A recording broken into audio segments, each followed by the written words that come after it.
There are those moments where you just can't quite contain your excitement, and this is definitely one of those moments for me. So I have to say thank you so much for this great honor. And you are an inspiration to everyone here, and you are such an inspiration to the young people that hope to carry the torch and continue the work and efforts that you're doing. So thank you again. You are beautiful. Thank you. Oh, thank you so much. Thank you. I'm just, if you could hear my heart. I know how passionate you are about the issues of women and girls, and as we all know, just last week we celebrated the first ever International Day of the Girl. I wanted to ask you if you felt that we were doing enough to prioritize the issues of women and girls around the world. I think you have to be careful. You said I was passionate about women. No.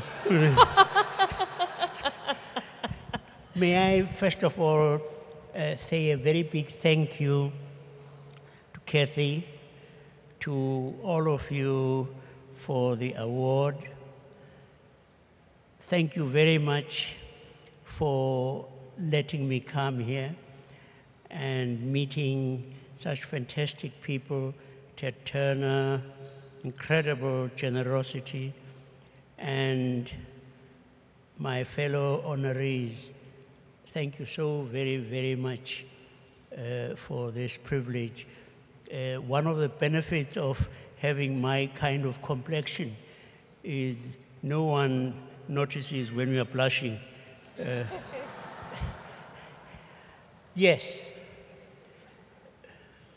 What do you say? I think, that there has been movement. But as a former school teacher, I would say, yes, this pupil is doing well, but there is room for improvement. Fantastic things have happened, but we're still saying the first woman this, the first woman that.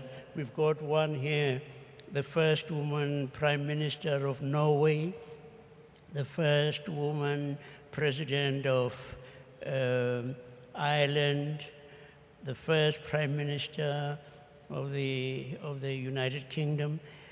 Yes. We would want not to be able to notice that any longer, that it ought to happen naturally. And I think, it is important to, I was driving with my wife and she suddenly looked more smug than usual. And when I asked, she said, look over there, there's a car with a bumper sticker that says, any woman who wants to be equal to a man has no ambition.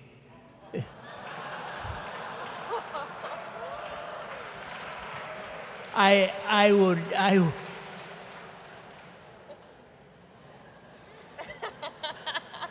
Am I going to be protected when I leave? I got your back, don't worry. Thank you. I think, that we actually do want to see a revolution led by women. Our world needs the compassion, the generosity, the persistence and commitment that is peculiarly yours.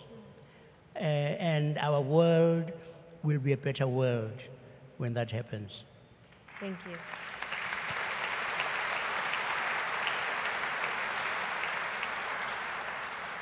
As you all know, our attendees tonight care deeply about international issues, and many have spent their careers working to solve some really tough problems.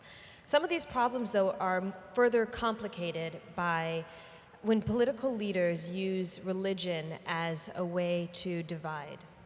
And as a respected religious leader who's used the pulpit to bring together peaceful solutions, you have a unique perspective. So Can you share your thoughts about the intersection between religion and politics?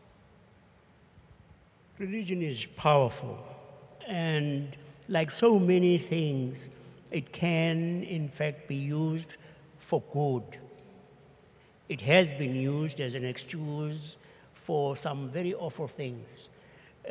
Kofi Annan, before he left, put together a group of what were called the high-level group, looking at the role of religion. And you know, we were a diverse group, Christians, Muslims, Jews, communists, you name it. We had it in that group of people. And you know, one of the wonderful things, we couldn't agree on everything, but one thing we did agree about was the problem is not the religions. The problem is the faithful. Those are the people that we have to change. It's people. I have an analogy, a simple analogy. When you have a knife, it's morally neutral. If I use the knife to cut bread and give you sandwiches, it's a good thing. If I use that same knife to stick in your gut, it's a bad thing. And religion, you can use religion in either of those ways, but it is not the religion, it's the adherence. Thank you, that's... Remember the time. Okay. Oh, yes. No, that's very true. I have about 2 minutes. The last question is that, I'll paraphrase here. You are an incredible champion for human rights and a respected religious leader, but you will always be linked to what you were able to accomplish in South Africa. Can you just tell us what are 2 or 3 things that the world could learn from South Africa then and now? 1, no situation is intractable. There was a time when most of us were saying, this is not going to be resolved except with a bloodbath. When it was resolved. And apartheid ended. It ended largely, of course, because the world said this is unacceptable. So that's the 1. 2 is an enemy is a friend waiting to happen. Wow. That's powerful.